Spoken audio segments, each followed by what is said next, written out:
So, um, I'm trying something new this week and I'm super excited to do it. But I'm streaming live from Zoom and we're going to see if this cuts down in some of the feedback that we have been getting. I'm super excited to interview Parker J. Cole today, and she should be arriving shortly.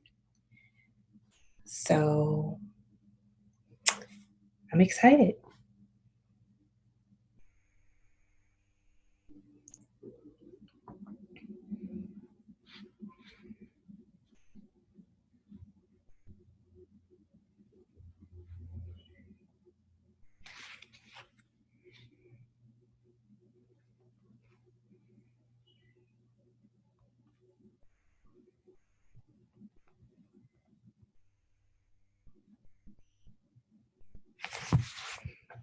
So I hope everyone is having a wonderful week. Thus far, I've had a pretty productive week. I'm super excited for some of the things that are in store for Words for the Soul Book Club. Today's lineup includes another interview, but we're starting off this one with um, Parker J. Cole.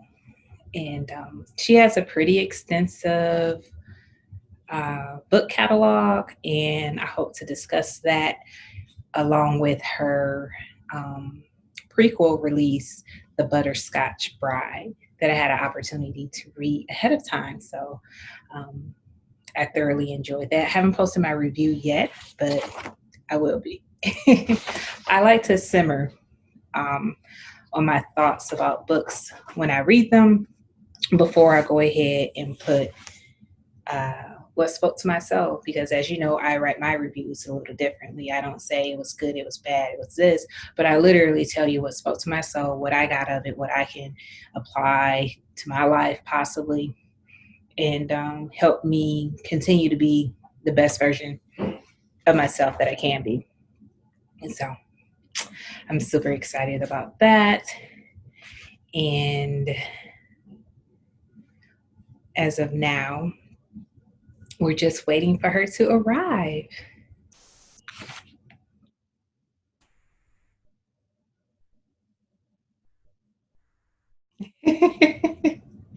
I'm talking to her now. um, so, yeah, things are going very well. I look forward to bringing you guys some more face-to-face interaction, put a face with the book club, even though we are still dealing with COVID. It we still have several opportunities where we can interact, engage, and still have the human aspect to come alive for you. So expect to see more of that. And later on, I'm going to do a book mail too. I could have did it now, but I don't want to take away from Parker's moment. So I'll probably do that in between the two interviews that we have set up today, and go from there. How's everyone coming with their reading goals? I'm not going to make mine this year, but that's okay. But Parker's here, so I'm going to go ahead and bring her on. Hi. How are you? Oh, wait 1 second. Okay, are you unmuted now? I am unmuted. Very excited to talk to you today. Cool. I'm very excited to talk to you as well. Thank you for joining us. I'm using a new platform to see if it works better, because Facebook's been kind of iffy giving me feedback when I'm interviewing. So I decided to jump into the Zoom world. Okay, good. I can flow with you, as they say. All right, let's go. Well, again, thank you for joining me today. How are you doing today? I'm doing good. Just had a grueling session writing before I came on to the show. So Nice. I'm still kind of in a writer's mode here. So, but I am here. I'm ready to talk to you and just get the party started, as they say. All right. Now, hopefully that means that the flow is just there. If you were in a grueling flow Yeah, it already. was there, but I was in a different time period because I tend to write a lot of historical romance. So I was in a different time period. So I I, had to come back to 2020. And who wants to do that? I know, right? Well, Parker, let's get to it. Tell the audience your name, where you're from, and what name you write under, or if you use a pen name, why you chose it. Okay, so I'm Parker J. Cole. I write as Parker J. Cole, and I write historical romantic fiction. I also write speculative fiction under my pen name Parker Payne, which is a tribute to my grandmother. I also am in the faith-based community, so a lot of my stuff has a lot of faith-based components in it, particularly referring to Christianity. I've been doing it now since 2010, and it's been a wild ride. And I also have a podcast where I showcase Christian authors all over the world. Nice, very nice. So, historical romance fiction. I love it. I love it. Now, you said that you began writing in 2010. Why did you start then? Well, I should back up and say I've always written and I've always been a writer. I always knew that's what I wanted to be. But 2010 was the year that I lost my job. And I had been working on a story since I was in high school. And I finally got tired of seeing that story on the computer. And I said, you know what? I'm tired of looking at you on this computer. I want you out there to the world. And so in 2010, having lost my job, having started my own small business that I ran at the time for about 4 years, I was about to say, you know what? Stop making it a wish and turn it into reality. So that's what I did. I ended up getting with a vanity publishing company, Vanity Press, and the Vanity Press, I paid a huge chunk of money and we ended up publishing my book. And I have a lot to say about vanity presses, but I won't talk about that right now. Wow, that was a mouthful, but congrats that you went ahead and didn't take that one door closing as that being the end. And they say when one door closes, another one opens, and you made a wish into a reality. That's awesome. Congratulations on taking that leap. That's really cool. Now, you mentioned that when you first started, that you worked with Vanity Press. So are you an independent author, self-published, or are you still with an agency? What's going on? I'm what you call a hybrid author. And so I have self published works as well as I have traditionally published works. I have an agent that I work with. And I do that because I think it's a nice place to be. Some people have a hard time working with self publishing in general. Self publishing is all you centered, you focus. So you are really responsible for the success of your writing career. You have to put in a lot of work. You have to get it edited. You have to design the cover or get someone to design it for you. You have to do the marketing. And it's a very daunting task, and self-publishing is extremely difficult, but it doesn't have to be if you work with a network of other people who self-publish. And so I have that network. But then I also enjoy the freedom you have with a traditional publisher because they do take some of that stress off of you as an author. They may help you with promotion, help you with platforming. But I should say that the promotion and things of the past years before Amazon came into being, those things have now lessened a great deal. A lot of traditional publishers nowadays are looking for people to promote on their own. And so even if they take on authors who they take on, they have to have their own platform. They have to have their own followers. They have to have their own strategy, if you will. That's why a lot of people have chosen to self-publish, which is interesting because we no longer need the top 5 publishers as our gatekeepers. Mm-hmm. We control our writing career as self-published authors. Nice. And I think you're probably the first author that I've worked with that would consider themselves a hybrid author. So I'm interested to see and hear more about that process and how it's helped you evolve as an author.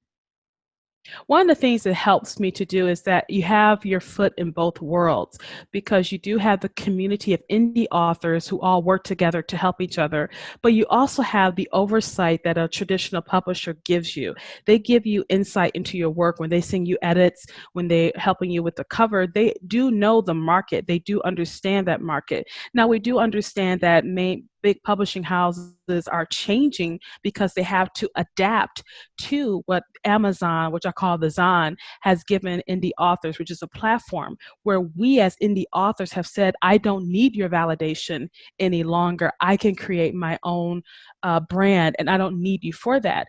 But I actually think one of the reasons why publishers are starting to get more authors as opposed to when the Zon first came out with ebook publishing is because it's so difficult. At any one time, thousands of books are published on the Zon every day, thousands of books. And so it makes it even that much harder to be seen. So you have a lot of small fish in an ocean, and you're trying to get just your tribe of followers. You're not trying to get the whole ocean. You just Right. want this section of the reef. And it's very difficult when you have thousands of fish in that same reef as you do.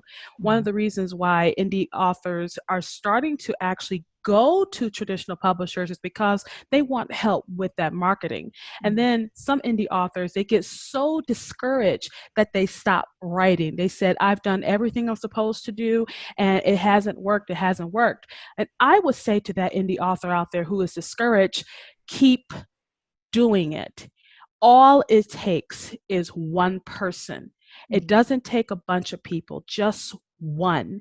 And if you stop, you never know where in your journey of your writing success that you stopped at.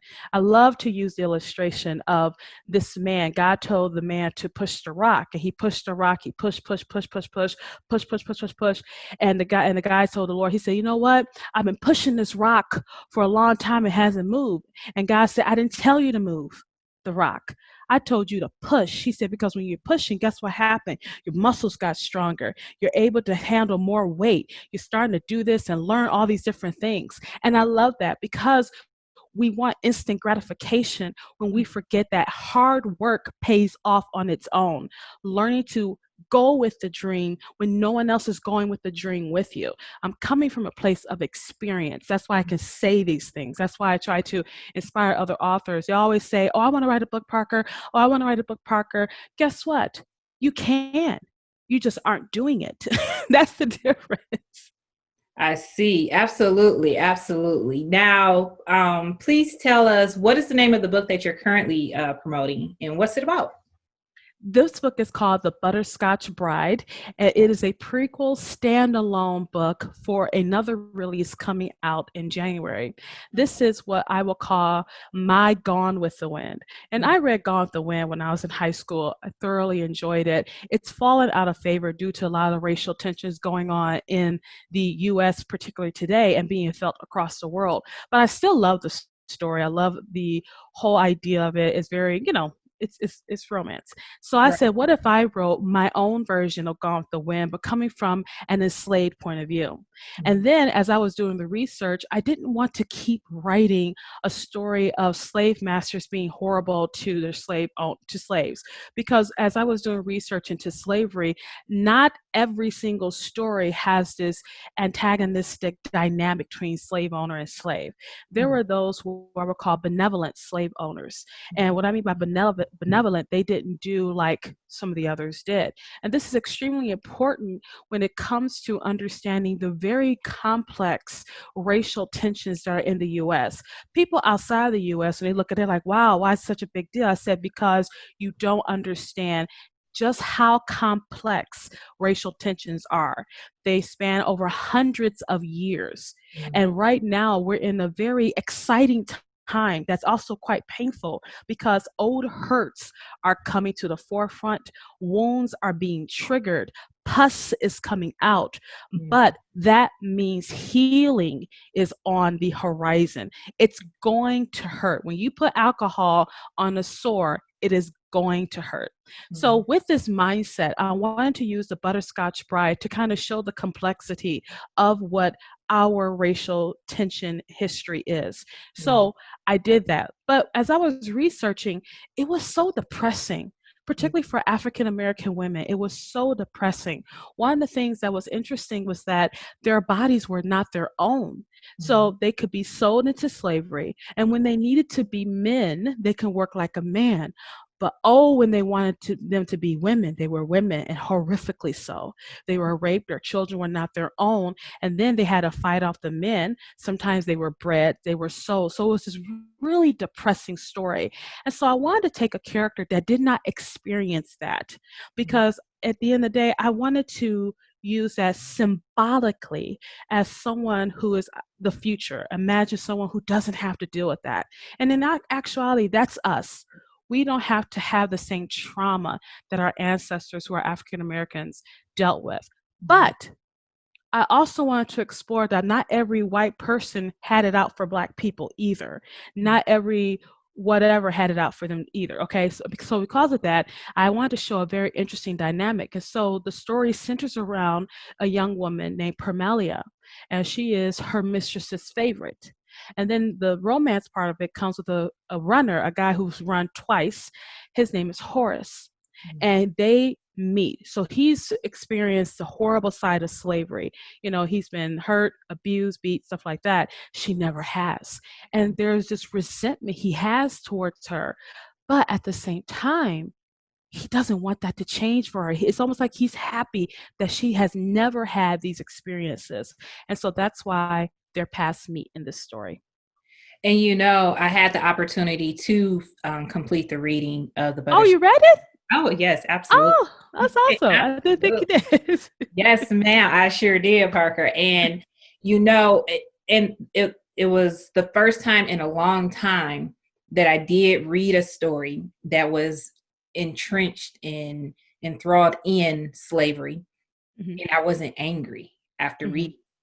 And I think that's the importance of people who look like me and you telling our stories and changing the dynamics of the narratives that are put out there. That yes, there's tons of hurt, and yes, there's healing that needs to occur, but there's more than one way to tell a story. And Exactly. I think that you captured that very well. I'm glad to hear that. It was something I was really worried about, because when I was reading about it, I said, I don't always want to focus on the struggle. I want to focus on strength. I don't always want to focus on being a victim. I want to focus on being a victor. I don't always want to focus on the pain. I want to focus on the fact that I'm stronger because of the pain, which is why I used the illustration about the guy told the guy to push the rock. He didn't say move it, you know.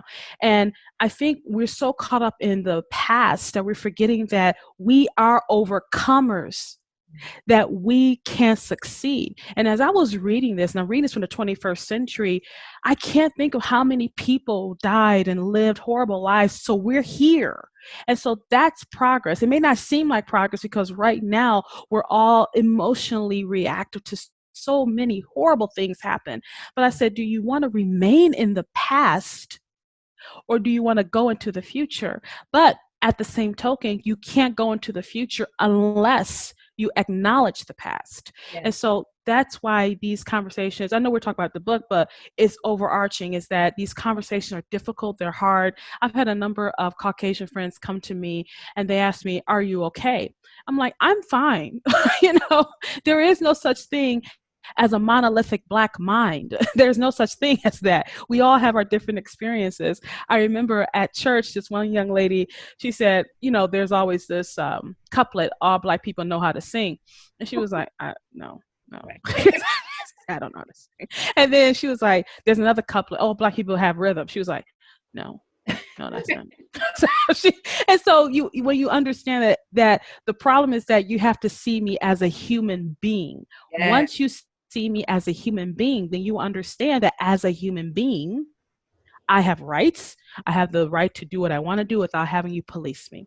And that is where the breakthrough will come in at, when you start to see people as human beings who are individuals. I hope I'm not going too off topic, Tracy. No, that's why I told you, you know, the conversation will flow where it needs to flow. And in this moment, that's what's needed to be said. You know, I mean, especially in the times that we are living. And I think about my children, and that's one of the topics that comes up in the Butterscotch Bride, in bringing children into this world. However, I have the power, along with my husband, to help them understand how they can be successful, how we can continue and have a family legacy despite the struggles we will deal with. We will Yeah. experience struggles, but I have the power to show them a better way. And as they grow and they add to our legacy, they'll find even better ways later on in life. So it's important to have the discussion. I think it's important too to piggyback what you said about having a legacy, and that legacy is the legacy you create. What do you want to send down to your children? Today, I put a post out on a Christian speculative fiction blog called Speculative Faith, and I talked about my granny because her birthday is Sunday and she'll be 90 years old. And she was the one who gave me a legacy of creativity and imagination.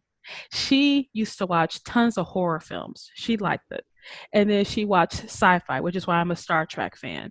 And she gave me Jesus. Okay. So she gave me all these things. That's her legacy to me.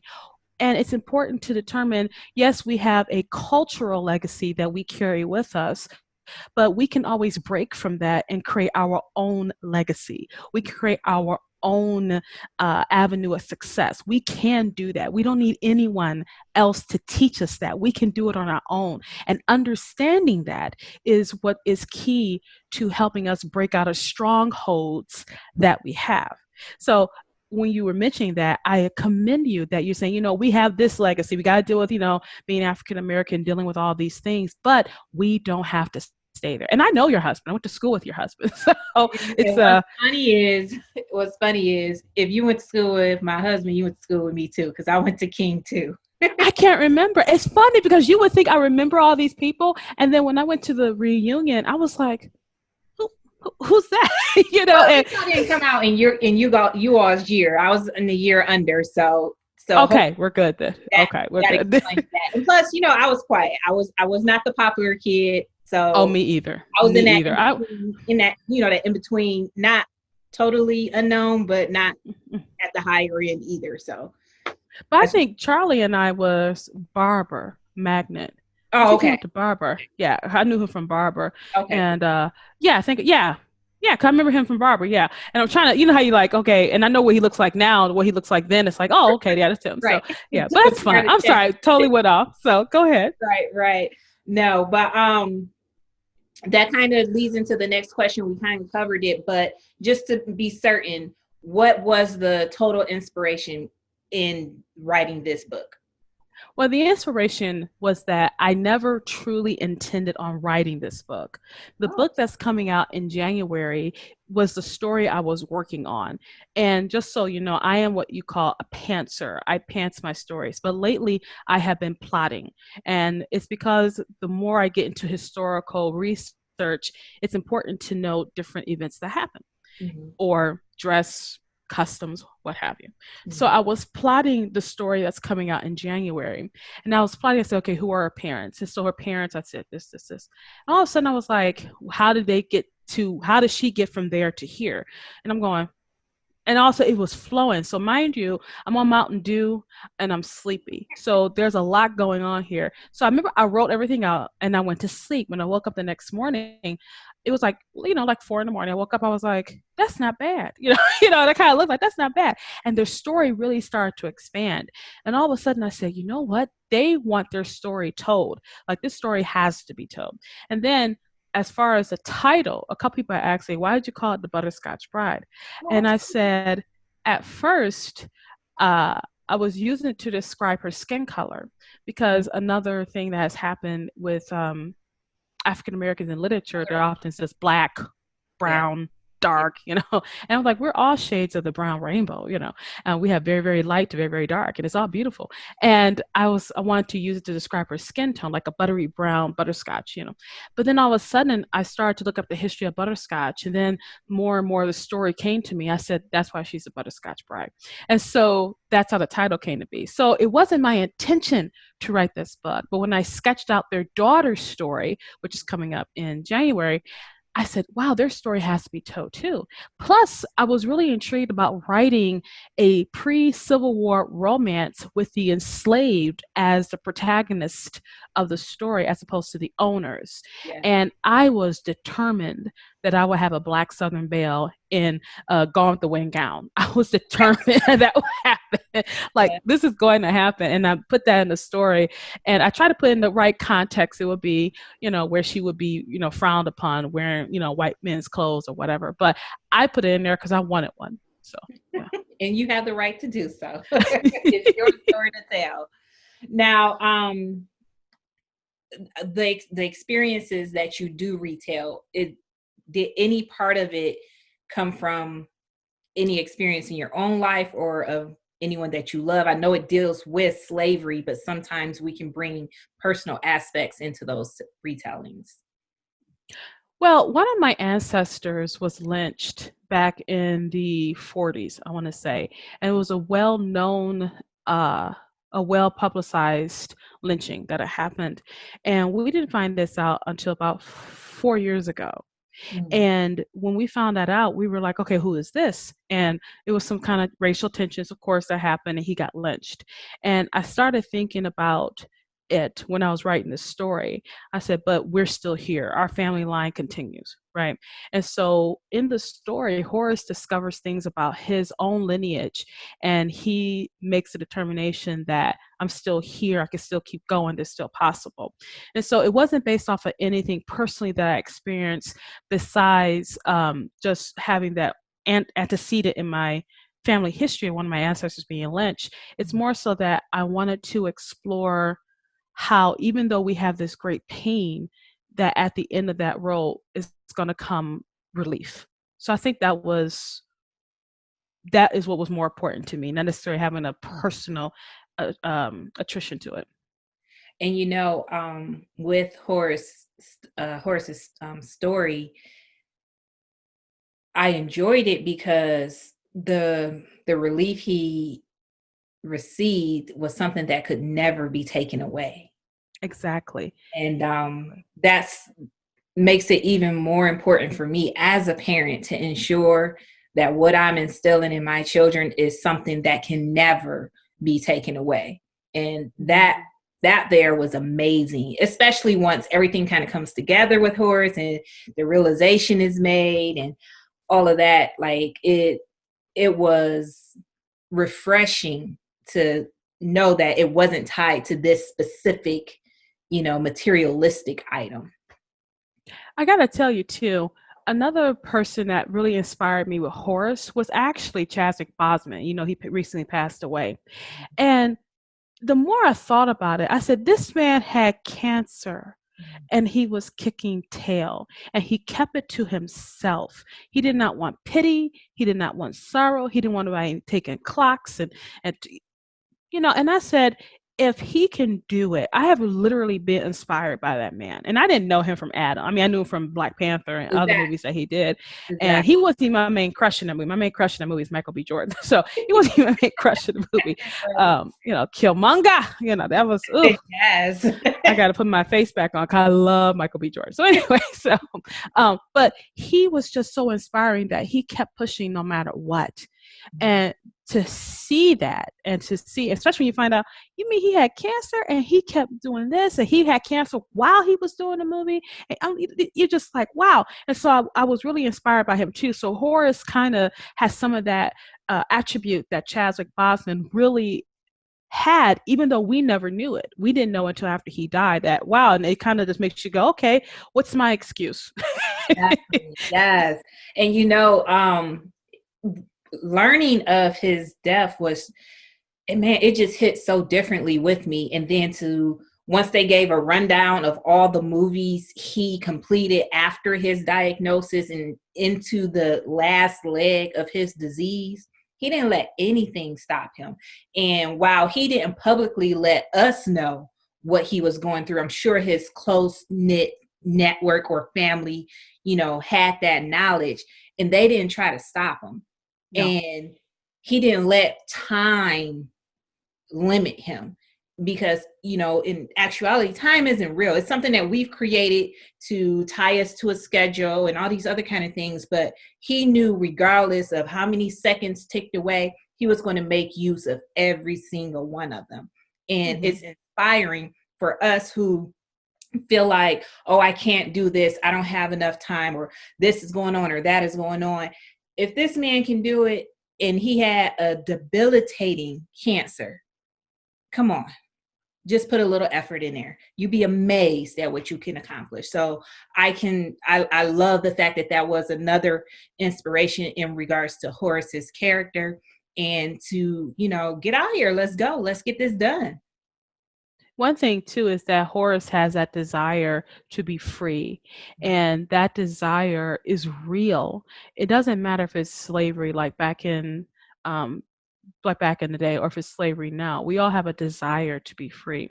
And it's interesting that you mentioned time, because time is a measurement of events. We use time to coordinate our schedules. If you don't, you can't just say I'm just going to sit here and do nothing, because then that would be boring. But but you use time to measure events and to do things. And when we want to do something, we will do something. If I want to, let's say I'm a sci-fi girl, so I want to binge on a sci-fi show, I am going to do it, and I will use that time. But it's interesting because it's a balancing act. If I'm going to use my time here, then I'm not going to do this. If I'm going to use my time here, I'm not going to do that. So I can have a situation where I say, well, I can't write today because I have something else to do. And I say this because I know people watching your show, they want to write. Mm-hmm. And what, like you said time doesn't exist, then you have to make time to write. You really have to be determined. Again, I'm not coming from a vacuum. I'm coming from someone who knows what I'm talking about. When you take yourself seriously, Mm-hmm. then you'll do it. Because it took 10 years for my first book to get published because I kept putting it off for whatever reason. And now I'm up to how many books I have now. I have a podcast show. I've done speaking engagements and workshops and things of that nature because I took time out and took myself seriously. So I'm saying that to encourage the authors watching this show. If you want to do what you want to do, then do it. It really is on you. And mind you, I could say that in writing, but when it comes to exercising, it's totally different. So no, that's a Right. different conversation for another time. But Exactly. Now, Parker, tell me, what was the hardest part of writing this prequel? I think the hardest part was making sure that I didn't make my characters one dimensional, because I was talking about such a complex time in history. But I didn't want to make my characters all victims and all victors. I didn't want to make my white characters just mean and one dimensional. There is a character who is mean, and my sister, when she read, she was like, "Oh, girl," she was just like, "I hate him," But you need that one character in there. Right. That was the struggle, was balancing. I didn't want it to seem like, oh, they're just so nice slave owners. I didn't want to do that, but I wanted to make it more complex, because there's one scene, I'm not doing a spoiler or anything. There's one scene where the slave owner says, "There's an order here. It's always been this way, and that's the way it should continue." And he's not being quote unquote racist. This is what he's known. It's all he's known. This is what it's supposed to be. And then he's challenged by a family member, like, this isn't right. And so there's that complexity there. And during the writing of it, I was doing a lot of research. And one of the reasons why the Civil War happened was that slavery was a really big deal. And there were so many people who were against it. And then there were people who were like, you know what, just mind your business. That's basically what the southern states were saying. Mind your business. We having our stuff here. This is what we do. We have our stuff. And so what started to happen is, like, the South, why they wanted to succeed, was that state participation into the union was based off the state. So if I want to be in this union, which is US of A, if I'm being in this union, that's my decision, essentially. You can't make me stay here. And the union say, no, we're the union and you're going to stay. You see what I'm saying? So that's what started to happen. So South, when they came up with the compromise of 1850, where they said, okay, X, Y, and Z, you got to look it up. I can't remember it offhand, but they came with this compromise. And in the story, I make mention of that. She said the compromise only delayed the war about 10 years. It only delayed it, but it was going to blow up. So it was trying to capture the essence of all these complexities in a romance story. I wanted to make it, more focused on the romance of it. So long story short, to answer your question, that was the hardest part. And I can see the difficulty in that, because unfortunately the belief is that, love couldn't be found during those times. Mhm. But difficult situations can really bring people closer together, and a love can bloom into something so magnetic that it nothing can deny it from happening. So Mhm. I can definitely understand the difficulty just because slavery was horrible, and Yeah. it will always be horrible. And Mhm. how can you bring something, beautiful to a horrible story? And Yeah. And that's that's the interesting thing, though. And see, that's the part I hope we as African Americans who are descendants of this madness understand that there was love, though. I was doing research about slave marriages during this time, too. And some, after emancipation, during Reconstruction, some people wanted to make sure their marriages were legal. And marriage was an extremely important part of African American culture before slavery and after it. It was extremely important. I can't stress enough. They were certain that this is my wife, these are my kids, and you can't take them away. Okay. So marriage was extremely important. But then what was interesting is that after emancipation and during Reconstruction, some people wanted to make sure their marriages were legit. And so they would go through the laws and make a legal um, proclamation. Others were nervous because they didn't know how the law would apply to them. They said, I'm married to her. I may not have like a paper, but I'm married to this person here. And so marriage was extremely important to the slave mind back then because they were being ripped apart. You talk families being ripped apart and, one sold here, one sold there like a cattle. And so that's what I'm saying. So that was the complexity of the story. How do you show romance in such a horrible thing? But the fact is that it bloomed Mhm. despite that. Even Right. though I don't know if you're familiar with Toni Morrison's Beloved. Mm-hmm. And I had to read a book for class when I was in high school. And there's one scene where the guy looks at his wife because she has to go off to the master, and he uses her. He said he just wanted to kill her. He just wanted to kill her. Just kill me, kill her, and just end it. So imagine now that we're free, this is my wife, and you have no right to her. So it's very interesting navigating all that. And that's why I say it's extremely complex. It's Mhm. extremely complex, and there is no easy one size fits all answer. It's going to be a growing process. Absolutely. Now, despite all of that, was Yeah, there any part of the book that was easy for you to write?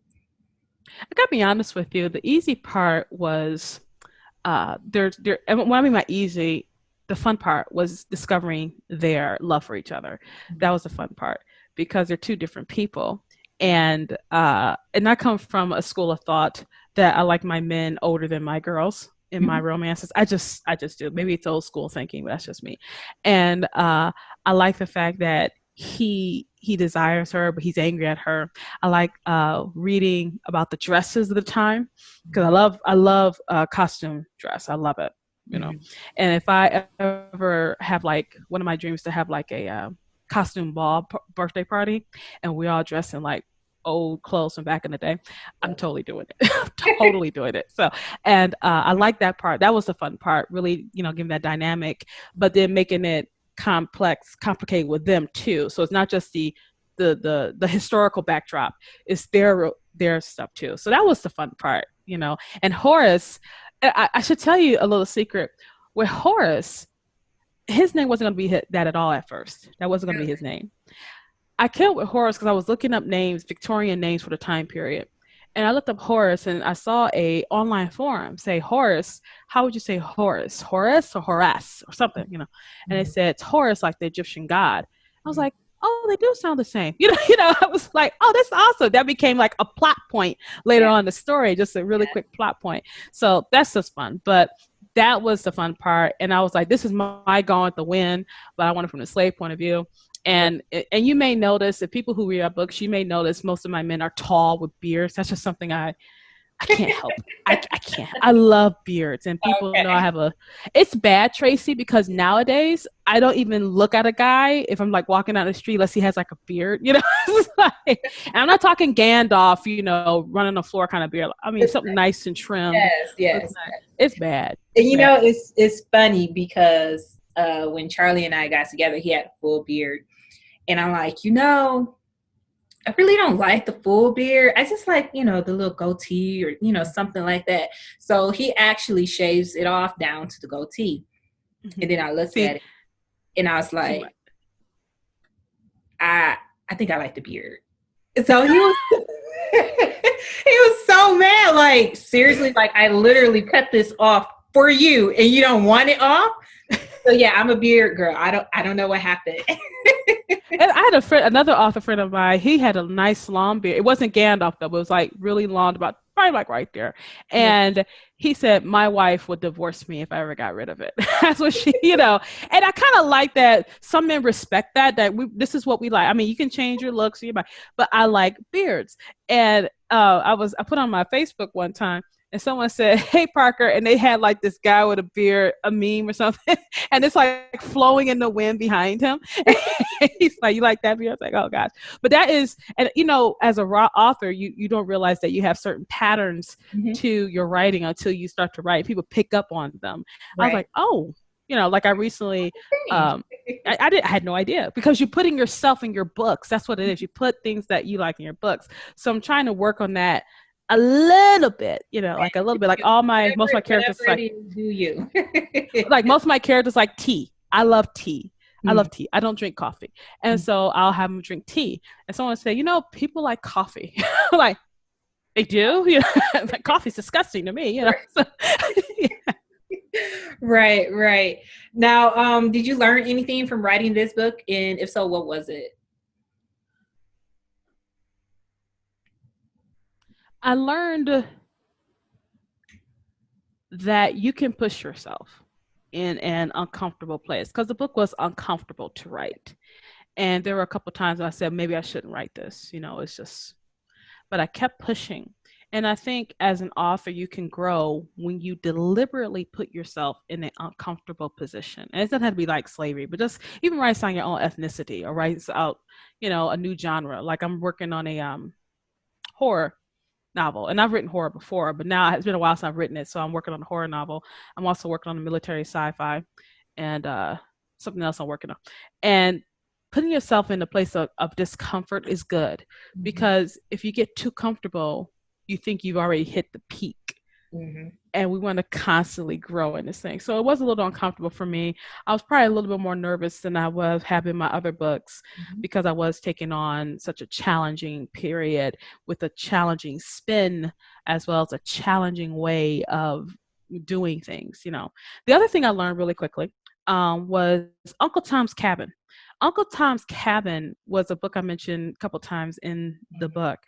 During the 19th century, and I put this in the author notes so you can read it for yourself, it was the second best-selling book besides the Bible.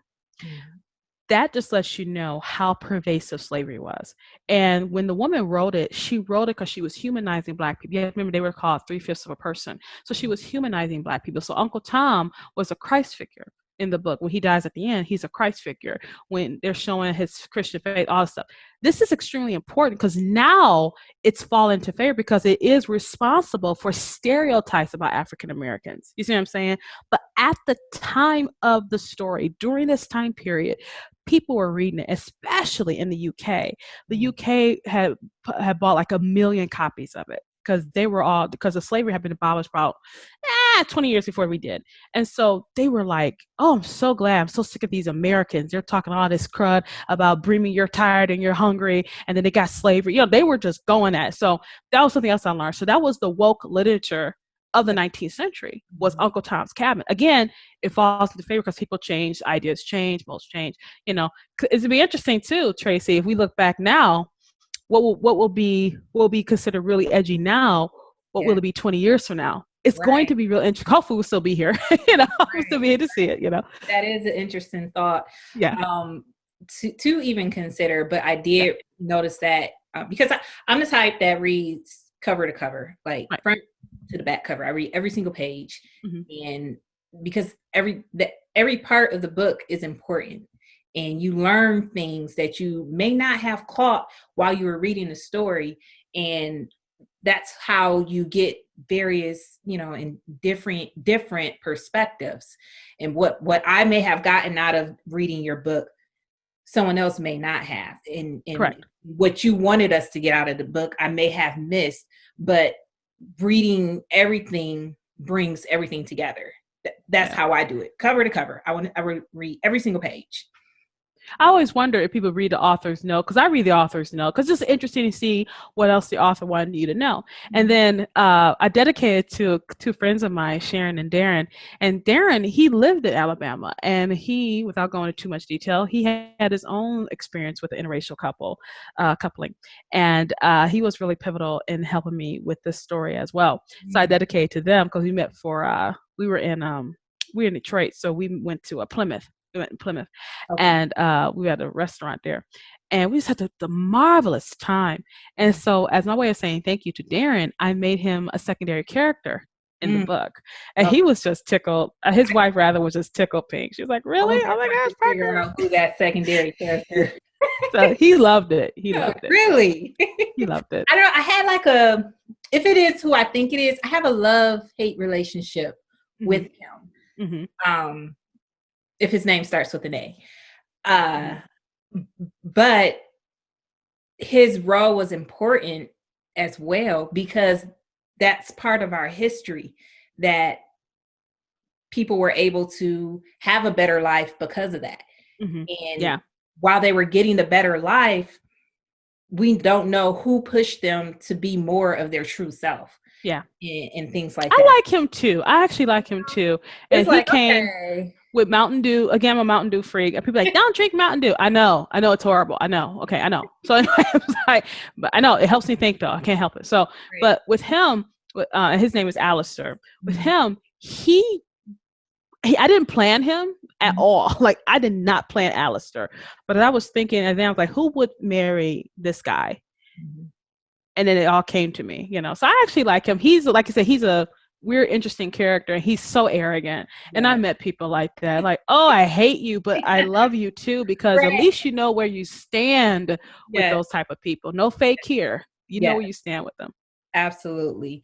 Now, we've discussed the Butterscotch Bride a lot. Is there a message that we haven't covered thus far that you want your readers to get out of it? I don't really think so. I think I really delve into the multi-layered book that I think it is. And I hope people, when they read, they enjoy it. They get a good story. I hope people will be interested to know what happens with their daughter, which is coming out in January, and that's on pre-order right now. Getting rave interest in that, which is a huge surprise. That one's gonna be a little different though, because it's part of a MAP. But yeah, I don't really think there's anything else to add to it, because I was a little nervous because, again, it's talking about slavery is such a heavy topic, and so it dominates. I'm like, I don't want to dominate that too much, and so I really want people to know that you can find love in difficult places. That's probably like the overarching theme, and fight for it. And there are some things worth sacrificing for. I love it. Now, if you had to do it all over again, is there anything that you would change since you've released it? What I would change would probably be just adding one or two more scenes, because I was reading it again recently. I said, I wonder if I should just expand a couple of things. But I figure if I do that, and I still can, that's the nice thing about being independent author, you can update the book when you get ready. But I am thinking about just adding like two more scenes just to kind of flesh out one idea. There was one thread I forgot to kind of close, but you won't notice it. I notice it, but you won't notice it. But I was like, I need to, because we're overly critical of ourselves and whatnot, and everyone else will be like, what is she? Because I'm going through my head and I'm like, okay, what could she possibly be talking about? Yeah, I know what it is. I'm like, I need to just like, if it's a re-release and I read it, I'm like, you know what? I could see that, but I feel like the what you presented was enough, and it drums up enough interest in me to figure out, okay, how in the heck does this story connect with the other story? Like, I want to know what are we about to delve into now, because it takes place in the future. The next story is her daughter's story, and that's called A Groom for Alter. And Alter, and it's not a spoiler or anything, Alter's pregnant and her husband's dead. And basically, she's in this town, and the preacher of this town is saying all the women have to get married or they got to leave because he's crazy. And she doesn't want to leave, so she writes for a groom. So Wow. that's the gist of the story. It's part of what's called a MAP, which is a multiple author project. So my book is book 7 of this. I think so far we have like 10. Like we have 10 books. Okay. The first 5 are out. The 6th one's came out today. Mine's coming out January. And so now, will I be lost if I don't read the? Oh no, you won't be lost. They're all standalone because this is they're all standalone, but they're all in the same town. All in the same town. So cool. So I know you were talking about the Butterscotch Bride, and you have your next book that's coming out. How many books have you written? 30 something. Nice. Yeah, like 30 something.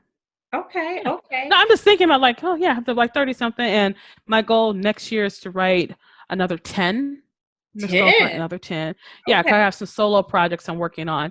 And then I have a couple of traditional publishers are looking at a couple of my manuscripts to, keep that going. So I tell you what, though, I love being a writer. This is what I was made to do. I love doing it.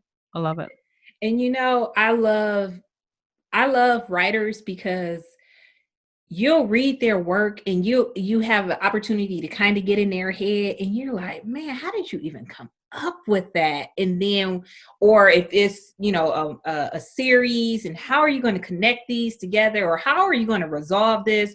Or you're looking through, you're like, I don't have enough pages for you to wrap this up. So I'm trying to understand how you about to do this. So that's the part. It's fun. It's so much fun. I remember I was going to get my teeth. I got a crown recently, and I was going in an Uber guy because my car is jacked up. So I was going to Uber, and I looked outside, and I was looking at the fall. It was fall around that time, so the leaves are gorgeous. Michigan has the best fall foliage around. I would put up against Nebraska any day. And so I was looking at the leaves, they were just gorgeous, and one tree had like red tips. All the leaves had red tips. And I looked at it, and I was talking to Uber driver. I said, you know what? That tree looks like it's dipped in blood. Mm-hmm. And the guy goes, wow. He was just like, then he looked at it himself. We had to stop like I guess I can see it now that you said that. He was, I just see trees, right. And that's the fun part of being a writer. We will see a different context to anything around us. That's why there's that warning. Be careful, I'm a writer. Anything you may say may end up in a book. So Right. Now, out of the 30 something books, do you have a favorite? The one that, and it's one I wrote a few years ago, it was the first time I used writing as healing. Because it was a very horrible year. It's 2015. It was a horrible year for me. And the book I wrote was called Vengeful Vows, which is book 3 of a series. And the book talked about this woman trying to get revenge on her ex-lover and her father. And so it was the first time I wrote to heal. Before I wrote for enjoyment. But it was the first time that all the emotions of that year were poured into this book. And it's actually it's my longest book, actually. It's over 100,000 words. And so I poured everything I experienced that year. I had lost, I didn't lose my job. I got into a car accident. I was having problems with my marriage. I was having problems at work. I was having problems with some business relationships. I was having problems with friendships. I mean, everything was just going wrong. And the only way I would have survived was by writing it out. And that was when I understood the healing property of words. Absolutely. And I just pulled my pen out. I had to write it down. Okay, that's my next book that I'm reading by you. Like, I have to. Well, but you said it's a series and it's the third one, so I have to read the other 2 first. But with the first one, that was my very first romance. Okay. So I'm sorry. I'm sorry. But I'm sorry. The difference about me, again, when I read a book, I don't read it to say, oh, it was good, it was bad. I don't read for that reason. I read specifically to see what speaks to my soul. And regardless of how poorly it was written, I can take something away from it. It's very hard for me not to be able to take anything out of reading a book. And that's why I read. It's my stress reliever, how I cope and deal. So no disclaimer needed. I just felt like, I'm going to say, you know what? I could see your growth. Like that could be the thing. If I read something from earlier in your catalog compared to now, I can be like, wow, look at this. Like I love it. So no disclaimer. That's fun. That's fun too. Even on my podcast, I tell people, I say, you know what? People say, I'm going to go back and rewrite the book. No, I am done. That is the past. It is the past. It's going to stay there. I don't have time. Now, unless Steven Spielberg comes and goes, hey, Parker, we want to turn it into a movie, then I'll go back. Okay, let me make sure this is. I got you, boo. I got you. I got absolutely, you, boo. Absolutely. Now, I already know that we've already covered what you're releasing as far as future books. 2021, we popping out 10, so we already know that. Now, tell me what separates you from other authors in your genre. I've thought about that. I think what separates me is that I don't go the easy route. I like really complicated storylines. I like my characters to be more than one-dimensional. And I try to come at it from a different aspect. Like one of the big deals right now is diversity in fiction, right? And so I refuse to only write from my own scope of experience. I write from others. And in my genre, I write sweet romance. That's like the genre, sweet romance, very sweet. Some of it, sometimes it's clean and wholesome, but I'm not really I like clean and wholesome, but I don't really write clean, wholesome. Like he just holds her hand and she goes, I don't do all that. So it's just like, I kind of like a little edginess to it. But I think it's because I try to always put a twist in there because a life is a twist. Oh, absolutely. Plot twist coming right away. Like, I never thought I'd be here, plot twist, you know what I'm saying? Plot twist, not here with you, but just here in general, like when I lost my job in 2010, that was a plot twist. And then it was the catalyst to me where I am now 10 years later. And when I quit my job last year, oh gosh, talk about relief. Okay. Talk about not dealing with crazy anymore. Okay. Plot twist, but it was for my good. So that's what I mean. So I think that's what makes me different is that people don't know what's coming. They go, I never saw that coming. Didn't see it a mile away. Right. And life certainly is about plot twist. And like even me being here in this capacity now, I never would have thought I would venture into the virtual world. It's so intimidating for me. But in this last month, I've done it multiple times and in November into December and just learning how to navigate it and stop being fearful and go ahead and take that plot twist and, the growth I've seen by not holding on to, the comfort level. Get a little uncomfortable. Like you said, that discomfort, it helps, in your growing process. It's uncomfortable too. That's why it's discomfort because it's uncomfortable. Right. And I know for myself, I know what you're talking about because when I've started podcasting myself, and I encourage you, my sister, to keep going. Don't let downloads, don't let listeners be the catalyst to go because you're supposed to be doing it. And 7 years ago when I started my own podcast, I didn't know what I was doing. I didn't have a clue what I was doing. And if you were to listen to my older podcast to now, you were like, what did she say? Because I talk fast. And now hopefully I've gotten better at my delivery, gotten better at answering questions, gotten better at asking questions, enunciation, pronunciation. But it's not about perfection. It's not. It's about completion and getting it done. That's what it's about. Absolutely. That's one of the things Charlie would say to me when I first started my podcast. He's like, you sound like a robot. Like, where's the Tracy I know? And like, bring her out. And as I progress, you'll hear a little more life, a little more liveliness and variations and pitch, pace, modulation, all that stuff. And you get to see the silly me because I'm a total goofball and all of that as I continue on this process and becoming more comfortable in just being me and not worrying about who listens, but to do it because I love to do it. Exactly. I know some podcasters, they pre-record, they edit but they have a particular content that they're providing. Like one guy, he does stories. So obviously he has to make it sound good. I interview people all the time. I interview people and have been doing that for a long time. And I enjoy every interview is a connection to another person. That's why I love doing it. And so I go on a free flow. I've had people on my show, Tracy. I had one guy, dogs barking. I had a guy, phone calls drop. Somebody's in their car.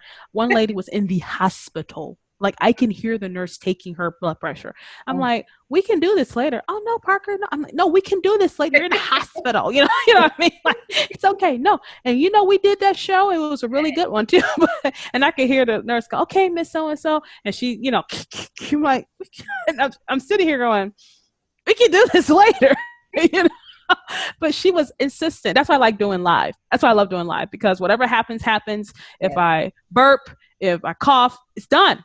Right. I don't have to edit that out. So go for it, Tracy. Don't just keep going for it. Be you, be organic. And I encourage you, because we need to encourage each other. I encourage you, wherever your show is, do it. Be uncomfortable. The more uncomfortable you are, you're going to work past that till you're not uncomfortable anymore.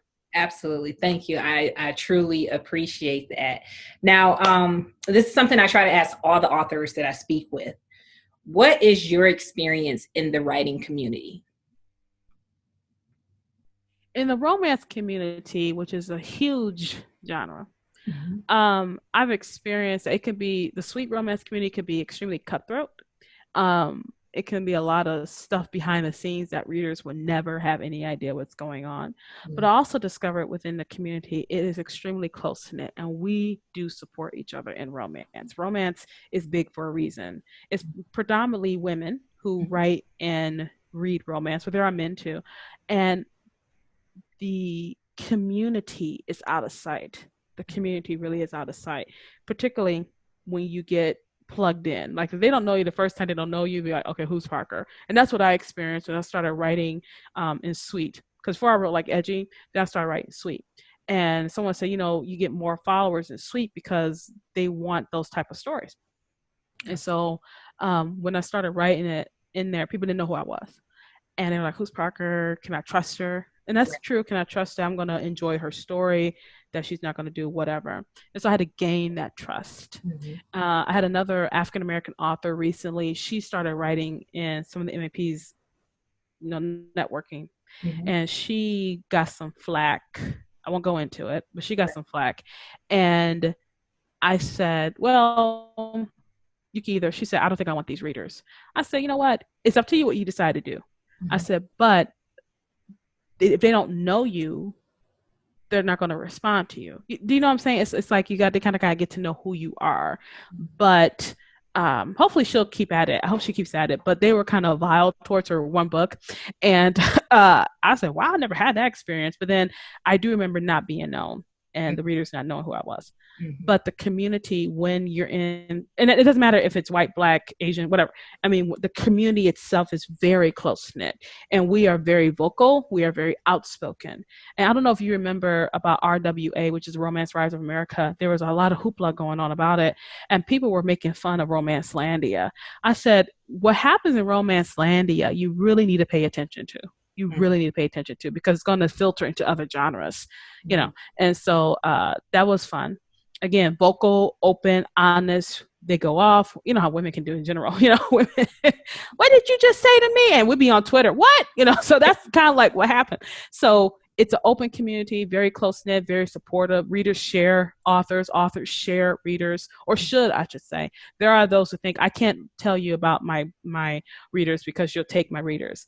I'm sorry, readers mean more than one book. You know what I mean? I read all sorts of romance. I don't read just sweet and clean. I read edgier, I read some steamy. The ones I don't read are like the ones that are really out there. I can't, no, that's not, no, I'm going to say it. I never read it. I just saw the picture, dinosaur. That's all I'm going to say. And I was just like, oh gosh, like this is a genre, and like people are reading this, and I'm like, ooh, I can suspend belief, but I can't suspend dinosaurs. I can only imagine. I just saw the cover and I'm thinking, oh, it's a joke, right? And it wasn't a joke, and I'm like, oh my gosh. How you like you realize, oh, you're serious. Right. Yeah, your pearls, you clutch your pearls. Oh my Lord, what are they doing? But that's like, I don't read that. But like I said, I read all sorts of romance. And I always let my listeners know, because I have my practice a Christian podcast, but I believe in challenging what is Christian fiction. I challenge it. It's not just almost fiction or just really safe fiction. I don't think Christian fiction is safe fiction. I think it should address all sorts of things. And so people go, well, you were talking about this. Don't listen. You know what I mean? Don't listen. It's okay. So I went off track, Tracy. I'm so sorry. I'm back. You're good. I'm back. You're good. It's okay. Hey, I'm the same way. So it's okay. All right. So that I have, varying responses in regards to the writing community, but it appears that, there's two very diverse ends of the spectrum. And my hope is that, we're closer to the good side of the spectrum when dealing with the writing community. Do you have any advice for any other writers aspiring, the ones who are fearful, haven't went ahead and just put it out there? Anything for us? Writing is a gift from God. I truly believe that. I think writers are born, and that skill can be honed. If you don't write the story that's within you, who are you depriving of what you can give them? Let's say you want to write your memoirs. Some people have had an extremely hard life, and they want to write their memoirs because they want to encourage each other, but you're letting fear stop you. What if your memoir saved someone's life? Right. I have one lady who we're really good friends with, and her mother was killed before she even knew her. She was killed when she was 10 months old. Her father burned her. And sad story, but so many people were just uplifted by it, On a lighter note, I had someone I wrote my one story, the one I told you about. I wrote that one, and it was my first one. And one of the things I deal with in that story is my sense of self-hatred, because I've had that sense of self-hatred, and the character experiences that too. And the woman said, I'm beautiful because God made beautiful. And that was something I've had huge problems with, self-image, huge problems. I still do, And what if your story, your truth that you've discovered about something, if you don't write that, who are you depriving of healing? Words are healing. They can be extremely healing. They can be very hard and cruel, and they can also be healing. So who are you depriving of that? Or maybe it's not even a message. Maybe you just want to tell a good story. Maybe you just want to say, I'm on planet Pluton or whatever, and you're floating around with, sentient fish or something like that. It doesn't matter. Whatever the story is, you need to tell that story. Yes. You are the only one who can tell it. You're the only one who can tell it. And you may say, well, nothing's new. Of course, nothing's new. It's all been written, but you may have a different spin to it because your experience is going to color that story. So just go ahead and write it. I love it. Wonderful advice to give. I'm going to take it to heart. It's a hidden message in that comment, clearly. But what is your favorite book of all time? I've thought about that too. It's hard to pick one. But if I were to pick one out of all time, it will actually be this book about a serial killer. It's called Death Is Not the End, Daddy. It's for free on Amazon. And it's of course it's coming from a Christian standpoint, but it's a story about a serial killer. And it's probably one of the best Christian fiction books out there. But because it talks about serial killer and it's from the mind of a serial killer, you're like, how can this be Christian fiction, right? And that's what makes it brilliant. And I told the guy because I had him on my show a couple years ago, I told him, I said, this is really the best book I've ever read in my life. It's so uplifting. You may say, really? But it's serial killers, right? But that's, but he writes dark. And he actually inspired another story I'm working on. I haven't fixed the kinks up yet. And that's probably one of the best ones. It's called Death Not the End, Daddy. And the other one was actually a kid's story that I read when I was a kid. And this is before Harry Potter. It's called Witch. And it's a kid's story. And I recently read it again. It was written back in 1979. I read it again, and it was still funny, still hysterical. Like, this is before Harry Potter. And it's not it doesn't read like, it reads like a regular book, but back in the day, you know how now they don't have like cigarettes and smoking in books. Well, back in the day, no one had that type that type of censorship, you know. And so there's like, you know, the guy smoking a cigarette or pipe or whatever.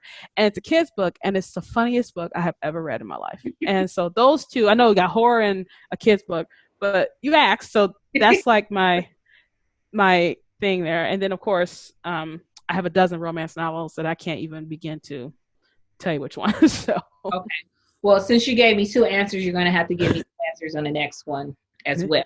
When you read the Death is Not the End, Daddy, and Which Witch, what spoke to your soul in reading those books? No, Death Not the End, Daddy spoke to my soul, but Which Witch tickles my funny bone. It tickles my funny bone. It really does. And I love people who make me laugh. That is the most attractive quality in a person. I'm not talking about mean laughter. I'm talking just, you know, people make you laugh and people can laugh at themselves. I laugh at myself all the time. But that tickled my funny bone. But That's Not the End, Daddy really tickled my my sense of who God is, and that there is no heart too dark that God can't reach. And that was. Okay. And I told the guy, I said, dude, it's really good. And he was like, you really think so, Parker? See, every writer has that what do you call it, Tracy? Nervousness, self-doubt. Everyone has it. Yeah, know? Absolutely. It doesn't matter if you got 100 books or one. So. Absolutely. And something that I think we all contend with. Some people hide it well, others readily expose it. And then you have the people that fall somewhere in the middle. Yeah. So nervousness, self-doubt, all of that. I call that out. That's what we're trying to do. Now, what are you currently reading, Parker? What am I currently reading? What am I reading? I'm actually looking at my Kindle right now to see it because I have like, you know, I have like a bunch of books on here. Yeah. Yeah. I'm actually reading a mermaid story about these killer mermaids or something. No, they're not killer mermaids. They're just crazy mermaid. Crazy. Till Human Voices Awake Us. That's what it's called. And it's by an author named C.S. Johnson. I will show you the cover real quickly. And basically, I read the prequel, and the prequel leads up to this book, and it's such a good book. And I love this particular author's her writing. She writes very, very well. And I always say, I wish I could write like you. I tell her, because she goes, but Parker, I wish the same thing about you. I said, no, I have nothing on you. So this is the cover. That's the cover. It's called Till Human Voices Wake Us. Nice. And it's a sci-fi fantasy, but it's kind of dark. Because like I said, these mermaids are crazy. This is not Ariel. So there's no whole new world. There's none of that happening. It's a whole new world with a knife, you know, hanging over you about to kill you. So that's the one. So yeah, cool. That's what I'm reading right now. All right, I might have to check that out. A couple of books I need to add to my to be read list. Parker, is there anything else specific you want to tell your current readers or your future readers? Hopefully my current readers know I am expanding my palette a little bit. So there are going to be a couple of works that I'm going to be pushing the envelope a little bit more in my creativity, writing different genres, doing that to my future readers. I hope you like everything I write. I hope so. Awesome. Well, you know, I certainly appreciate you joining us. Thank you so much. Now, lastly, please tell us, how can we stay up to date with Parker J. Cole? Just go to parkerjcole.com. Simple. Okay. Keep it simple. Okay. Well, again, I certainly enjoyed myself. This has been wonderful. Be on the lookout for my review for The Butterscotch Bride, and I anticipate your January release. I'm looking forward to it and everything else you have in the works. Oh, thank you so much, Tracy, for, first of all, giving me your platform so I can talk about my books and myself as an author. I'm always on the other side of the mic, so it's different to be on this side of the mic. So I appreciate you taking time to host me. Really love it. And please continue doing what you're doing. We need more out there just to keep showcasing authors of every ilk out there. And I really sincerely appreciate it. Thank you so much. It's certainly been a pleasure. And to my listeners, as always, happy reading, and I will catch you guys next time. Bye. Bye.